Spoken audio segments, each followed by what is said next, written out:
Oi, gente! Oi! Oi, Vanessa! Olá, Bia! Tudo bem? Tudo ótimo! Antes de mais nada, eu vou explicar aqui, porque no dia que a gravação for ao ar, eu tô aqui com outro look das fotos, né? Eu preciso explicar que eu tive um probleminha, e aí tive que trocar de roupa, trocar os acessórios, enfim. Mas, ó, um beijo pra Angels, um beijo pra Baioneta, né? Que são os acessórios. Acessórios lindos, né? Lindos, né? E Hoje é o dia que a gente estava se esperando, que nós vamos entrevistar um médico sensacional, o doutor André Baião. Doutor André, é um prazer estar aqui com o senhor. Seja bem-vindo. Vou fazer a apresentação, hein? Doutor André Baião, médico geriatra, formado... Me corrija aí, Vanessa, sem óculos, hein? Formado pela UERJ, há 24 anos, especializado em clínica médica e geriatria. Ele, por ter sido muito apaixonado pelos avós dele, essa é a razão que ele fez escolher a geriatria, não é isso, doutor André? É isso. E a gente fica muito feliz, porque ser médico, né, eu acho que já é uma profissão linda, né, se dispor a cuidar das pessoas. E quando a gente fala de idosos... né? É muito maravilhoso ainda. Muito, né? Muito obrigado, gente, pelo convite. É a boa idade. Então a gente quer saber algumas coisas aí. Seja muito bem-vindo, vocês também aqui no nosso canal. Verdade. E vai lá, curta, compartilha, se inscreva no nosso canal, né, Bia? Dá um like, vai lá, não comenta. paga não, gente, né? Paga não. Manda paga pros não. amigos. Isso aí. E vamos começar, também, a Vamos lá. perguntinha de milhões. Que idade nós devemos procurar um geriatra? Olha só, a partir dos 30 anos, né? Incrível. Mas a gente começa a envelhecer aos 30. Já estamos atrasados, hein? Eu tô atrasada. Muitos anos, inclusive. Quase 2 décadas. Depois dos 30, a gente não tem mais nada para desenvolver. Então, a gente realmente começa a envelhecer. Então, se a gente fosse colocar uma idade bacana, 30 anos. Esse é o ponto inicial. Né? É claro que o consultório a gente recebe a partir dos 60, 65, Sim. mas olha, tem muita gente que pode ir antes. Eu acho até que pela falta dessa informação. Verdade. Porque a gente não imagina que aos 30 a gente deva procurar um geriatra, né? É verdade, é verdade. Você sabe que só 30% dos fatores nossos do envelhecimento são genéticos. Os outros todos são escolhas que a gente tem na vida. Sim. Então, a gente escolhe, por exemplo, se a gente vai beber ou não, a gente escolhe se a gente vai fumar ou não, a gente escolhe se a gente vai fazer atividade física ou não, não é? Então, são escolhas certas que a gente deve fazer para ter um bom envelhecimento, né? E essas escolhas, elas são, digamos assim, orientadas e balizadas por um geriatra, né? Que é o médico que vai cuidar dessa parte quando você começa a envelhecer. Então, quanto mais precoce você for, melhor. Sim, com certeza. É verdade. Até porque a gente vive de escolhas, né? Sem dúvida, sem dúvida. Gente, 30 anos, vocês estão ouvindo isso, né? Eu já tô há 13 anos em atraso. Meu ciclo todo de amigos já devia estar no geriatra. Vamos lá. E qual é o papel do geriatra num envelhecimento saudável? Que tem muito a ver com o que o senhor falou sobre as escolhas. Tem uma receita pronta? Olha, todo mundo, quando a gente começa a envelhecer, né, a gente precisa saber como nós somos, o que temos de saúde, como é que está, por exemplo, a nossa condição clínica. Não é? Então, o que o geriatra faz? Ele faz não só o tratamento de questões agudas que o paciente possa estar apresentando naquele momento, mas ele começa a trabalhar problemas futuros, né? Problemas que podem realmente antecipar um envelhecimento saudável. Então, o que a gente faz nada mais é do que a gente colhe uma história, vê qual é a posição do paciente no momento e a gente pede alguns exames, né, para a gente avaliar se esse paciente tem ou não alguma alteração, né, que possa, de alguma maneira, antecipar um envelhecimento saudável. Então, é isso. Qual é a receita, se a gente fosse perguntar? Se tivesse, né, também. Eu acho que a receita primeiro, você ter hábitos saudáveis de atividade física. Isso é fundamental. Ah, tá? Jesus. Isso é fundamental. Não faz. Só em janeiro, doutor André. Segundo ponto, na medida do possível, evitar o cigarro, né, o tabagismo. Né? O etilismo também, ele deve ser um etilismo social, um etilismo controlado, né, porque quanto menos bebe, isso faz a diferença, sim, em relação ao envelhecimento saudável. Né? Você ter uma alimentação também, gente. É importante você ter uma alimentação saudável. Se eu fosse pensar em alimentação, eu daria uma receita para vocês. Seria a alimentação do Mediterrâneo. Lembra? Então, assim... Colorida? Colorida, exatamente. Por que você tem pessoas, né, os povos da região do Mediterrâneo, de Portugal, da Espanha, vivem tanto, né, gente? Verdade. Por causa do tipo de alimentação que eles têm. Então, é aquela alimentação que você tem verduras, legumes... Azeite. Azeite, exatamente. Preferência por peixes, por pães integrais. É 5 cores no prato. Sim. Né? E Sim. você utilizar, então, esses tipos de alimentos que são, digamos assim, mais indicados para um envelhecimento saudável. Outra questão importante, se a gente fosse colocar, é você ter relacionamentos, né? Isso é fundamental, né? Você pega, às vezes, um paciente idoso, que às vezes mora sozinho e tudo, então, às vezes, ele tem um relacionamento com alguém do prédio, alguém com um vizinho, mas, assim, relacionamentos. O netinho, que é 78 anos mais jovem, mas vai visitar, e aí ele tem aquela... Netinho revigora, né? Revigora, né? Sem dúvida, sem dúvida. Então, isso é absolutamente fundamental. E, por fim, para fechar esse hall de dicas, digamos assim, eu colocaria também a vacina, né? Que são as prevenções. A gente tem todo um roteiro de vacinas que são feitos pela Sociedade Brasileira de Geriatria, inclusive, tem lá um calendário. Então, a gente também indica. Então, se a gente juntar tudo isso, digamos que é um começo para você ter seria um caminho, né, para um envelhecimento bom e saudável. Uma pergunta sobre as vacinas. Vamos supor, a gente... com essa idade jovial que nós estamos, que a gente achava que não precisava de um geriatra, né, amiga? Né? Um isento. Nós vamos lá fazer uma consulta. Na nossa idade, já tem vacina? Um protocolo. Um protocolo de vacina? Quanto mais você vai envelhecendo, você aumenta o rol das vacinas, né? Então, sem dúvida, tem sim, né? Tem algumas coisas que a gente... algumas vacinas do calendário vacinal do próprio Ministério da Saúde, não necessariamente para o idoso, a gente acaba colocando e incentivando, né? Mas também tem, dependendo da idade, você vai ganhando mais idade, você vai colocando mais vacinas, digamos assim. Entendi. De acordo com... Então, a pessoa já nasce sendo furada e envelhece sendo furada. Mas isso no posto de saúde ou são vacinas particulares? Então, algumas tem no posto de saúde, tá? E tem algumas que são realmente no porque antigamente também não tinha algumas vacinas, né? Verdade. E aí o idoso foi ficando adulto, ficando idoso e não tomou muitas vacinas primárias, né? Exatamente. Pode ser, né? Hoje você tem o Covid, hoje você tem a pneumonia, hoje você tem, por exemplo, a vacina do vírus da gripe, tudo isso tem no posto. Sim, né? Então, isso, verdade. Tem algumas outras, geralmente tem no posto com mais dificuldade, nem todos, mas você consegue no privado. E sobre a memória? Vamos falar sobre a memória, né? Porque a gente já fica meio esquecida, né? Às vezes eu chego na sala e não lembro o que eu fui pegar. Se passar um mosquito já tá me dando problema. Mas eu tenho uma tese que eu não vou falar aqui, porque senão vão dizer que eu sou louca, que não sei o quê, nananã, mas aquele negócio aqui, mandaram tomar. Mas todo problema com memória é demência? Não. Na fase idosa, assim, que a gente... Não, de maneira alguma. Então, isso é uma coisa interessante, sabe, da gente comentar. Não. Por exemplo, isso eu recebo muito no consultório, a queixa da memória, né? Não necessariamente. Às vezes, você pode ter uma alteração clínica sua, por exemplo, uma queda de sódio, por exemplo, uma alteração do hormônio da tireoide, às vezes uma infecção incipiente que o idoso tem, e aquilo já pode alterar a memória dele. Isso não é demência, né? Tanto é que quando a gente faz o screening, a gente chama de screening, quando a gente faz a pesquisa da questão da demência, a gente primeiro procura o que a gente chama de causas reversíveis. Quer dizer, são questões clínicas que, se a gente achar, se elas estiverem alteradas, a gente trata e a memória melhora. Então, calma. Né? Relaxa. Vamos lá amanhã. Amanhã é feriado.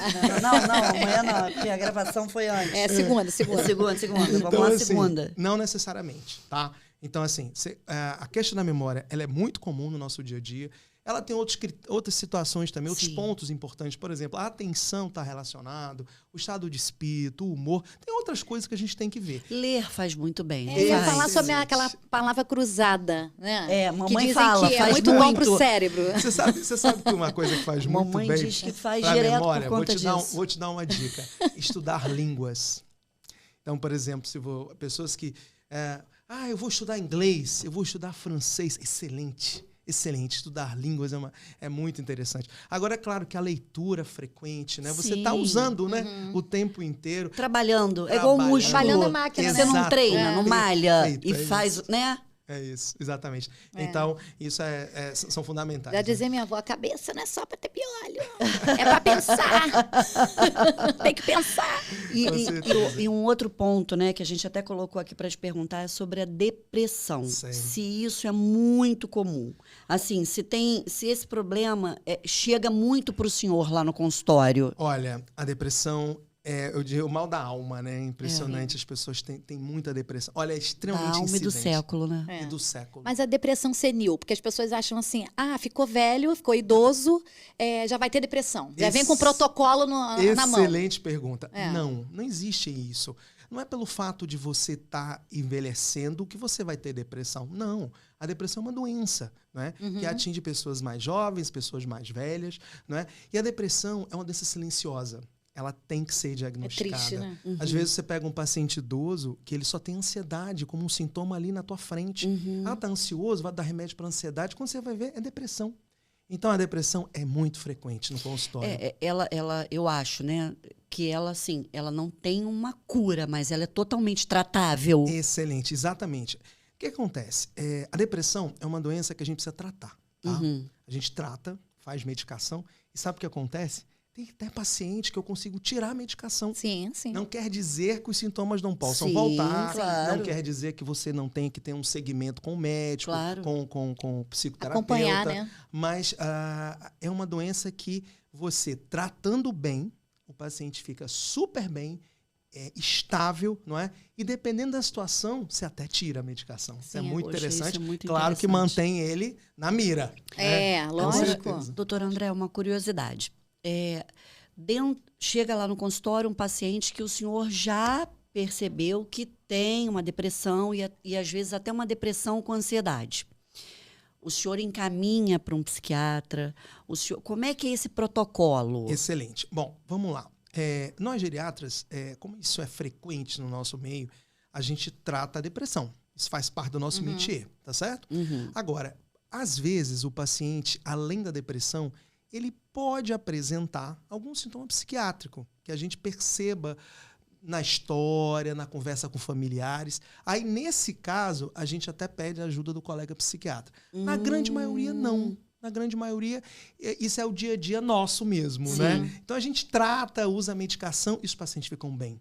Gente, isso muda a história dele. Muda. Sim, Porque verdade. a tal história, ele vai envelhecendo, ele é muito incidente a depressão, porque ele vai envelhecendo, ele vai ficando mais sozinho, ele perde parentes, ele perde o marido, Sim. vai tendo muitas perdas, né, gente? É. Então isso tem que ser trabalhado e quando você vê, tá deprimido. E volto a dizer, para te responder a sua pergunta, depressão não tem nada a ver com envelhecimento. Às vezes você tem pessoas envelhecendo que não têm depressão. Sim. E estão super bem, né? Agora, tem que catar, tem que pesquisar sempre, né? Essa questão Aí da depende de depressão. como a pessoa envelhece, né? Sim. Hoje se fala muito no envelhecimento saudável. Realmente, antigamente, 40 anos já era considerado idoso. Exatamente. Sim. Né? Se bem que já é pro geriatra, né? 30. Mas eu tô Eu me acho- considerando ela linda, jovem, também, ó. maravilhosa. Mas, assim, de que forma a gente pode deixar de dicas, assim? A gente já falou um monte de coisa, né? Sobre Isso. alimentação, Isso. sobre relacionamento, Treinar, ir sobre pra treinar. academia. Isso é muito interessante, porque eu fico brincando, que só vou em janeiro. Realmente, eu tenho dificuldade de fazer uma atividade física. E tem pessoas, né, idosas que eu vejo lá, minha mãe, meu pai. Isso não é mais para mim, não. Isso é para jovem. E aí que tá. Os idosos que na academia que me davam estímulo. Subir naquela escada horrível. Mas eu via ainda lá com 80 anos. ainda tem idoso preconceituoso. Sim. Em todas as linhas existe Tem. preconceito, Não, né? porque acaba achando que não tem mais tempo para mim, não Isso. dá mais. Ó, Então, assim, Vamos lá. Atividade física é fundamental, tá joia? Atividade física, Eu ela vou fazer. melhora a qualidade do osso do idoso. Ela melhora a questão social, porque você vai ter um interrelacionamento do idoso com outras pessoas. Ela melhora o cardiovascular, né? Que o paciente, ele começa a ter um preparo físico maior. Bombear o coração, né? Exatamente. Ela melhora, ela dá ganho de massa muscular. porque existe muita perda, né? Exato. O envelhecimento. O envelhecimento, você tem um negócio chamado sarcopenia, que é a perda de massa muscular, que vai acontecendo com o idoso se ele não tomar conta disso. Então, a atividade física, ela tem vários ganhos. Então, não tem idade não, gente. 95 anos, 96, 90, Sim. faz atividade física. Sim. Como que não? Agora, claro, é uma atividade que ela tem que ser monitorada. Pode Não ser até uma caminhada, né? Pode ser uma caminhada, Sim. pode ser levantar um peso com orientação de algum profissional. Mas, assim, é fundamental. Não tem idade e, assim, tem que fazer. Isso é absolutamente fundamental. Curiosidades, né? Que a gente estava antes batendo um papo. E também não sei se o senhor pode falar, mas, assim, existem suplementos que o idoso deve tomar? Excelente pergunta. Vamos lá. Suplemento. Anota aí, presente. Anota aqui, caneta, gente, por favor. No caso, para a gente levar para os nossos pais, que a gente vai ouvir aqui, tá? Olha só, vamos lá. A palavra suplemento está dizendo assim, eu vou suplementar. Ou seja, eu vou dar para um paciente, por exemplo, que não está tendo uma dieta adequada, não está tendo o que a gente chama de... Quer dizer, a quantidade de alimentos que ele está recebendo não está sendo suficiente. Isso é um ponto que a gente tem que pensar, tá certo? Mas vamos lá. Em termos de vitamina, todo mundo me pede vitamina no consultório. Quer vitamina para o cabelo, quer vitamina para isso, etc. Queremos. Mas assim, a vitamina que faz a diferença no idoso é a vitamina D de dado. Essa por causa da profilaxia para osteoporose. Então, a vitamina D faz parte da nossa rotina. Sim. A gente dosar a vitamina D. E se essa vitamina D estiver reduzida, a gente suplementa. Então, essa é uma vitamina que está absolutamente aprovada com tudo quanto é especialistas da área, que tem que ser suplementada. E ela tem injetável? Olha, até tem, mas já tá a história. Na prática aqui, no nosso métier, ela é oral. Oral. Ela Oral, é comprimido. Uma tá? outra curiosidade. A gente está na fase da curiosidade. Existe diferença do tratamento do idoso mulher para o idoso homem? Tem diferença no protocolo? Olha, é interessante essa pergunta. Assim, a gente sabe que a questão cardiovascular, ela comete às vezes muito mais a mulher do que o homem, dependendo da faixa etária. Não é? Então, assim, na mulher, como ela entra na menopausa, né, ela tem alterações hormonais precoces. Então, a diferença é, a gente faz uma pesquisa de câncer, digamos assim, com alguns marcadores, um pouco diferente na mulher do que no homem, porque o CA125, por exemplo, é o útero, exatamente. né? Exatamente. Então, assim, os marcadores são diferentes. Então, assim, a diferença. Pesquisa de câncer é um pouco diferente, né? E a questão hormonal também, que a gente pode tentar fazer ou não, dependendo se o paciente puder. Então, essa é a diferença, digamos assim, mais importante. E, principalmente, buscar a questão cardiovascular, né? Quando você tem um homem alterado cardiovascular e uma mulher alterada cardiovascular, a mulher fica mais preocupada em relação a isso, né? Coração da mulher maior, né? Oh, meu Deus. Aguenta mais coisas? A gente gera uma vida, né? Que, ó, tá aqui por quê? Porque teve uma mulher que gerou e botou no mundo. Entendeu? Só pra poder quebrar. Exatamente. Gente, a gente poderia muito bom, aqui né? ficar... A gente tem mais 158 milhões de perguntas para fazer. Aonde o senhor atende? Dia e horário. Vamos lá, eu atendo na Barra, no consultório. Fica na Avenida das Américas, na Barra, ali pertinho do Barra Shopping. Sim. Tá? Eu atendo aos sábados, durante o dia, porque os acompanhantes preferem sábado, gente. Levar o filho. Então, eu atendo sempre sábado, tá? Durante o dia. E, eventualmente, dependendo da situação, às vezes eu atendo no final da tarde também, na Barra da Tijuca. Entendi, tá bom? entendi. Bom, eu quero, assim, agradecer imensamente o tempo do senhor, Obrigado. porque a gente sabe da correria. Verdade. Foi um prazer. A gente vai se consultar com o senhor. A gente pode ligar lá para sua secretária e falar assim, eu tenho vou fazer 43 anos, agora já 25, né? Eu quero marcar uma consulta com o doutor André. Com certeza. Ela não vai... Não, será um grande prazer. Tá na hora. De repente ela pode falar assim, você vai ter que passar pelo psiquiatra primeiro, para depois, mas a gente tenta, que a gente já tá fazendo amizade, a gente tenta. E agradecer André, de coração, muito obrigado. assim, de verdade, por esse tempo. que o senhor disponibilizou aqui pra gente. Verdade, né? sou uma pessoa muito bacana, tem uma luz assim muito muito boa. obrigado. Quero que o senhor volte sempre no nosso Quem Age ótimo. Pode, porque assim a gente ama, né? Os convidados assim Verdade. que entra na nossa vibe. É verdade.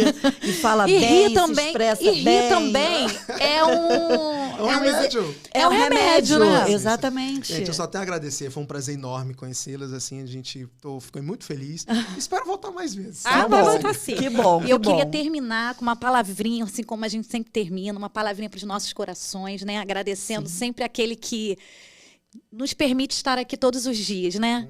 E que é a razão da nossa felicidade, Verdade. independente, né? De como você está, de como você anda, mas a gente sabe que nós temos esperança. Né? Verdade. A alegria vem do Senhor. E a palavra diz assim, Salmo 128. Como é feliz quem teme ao Senhor, quem anda nos seus caminhos.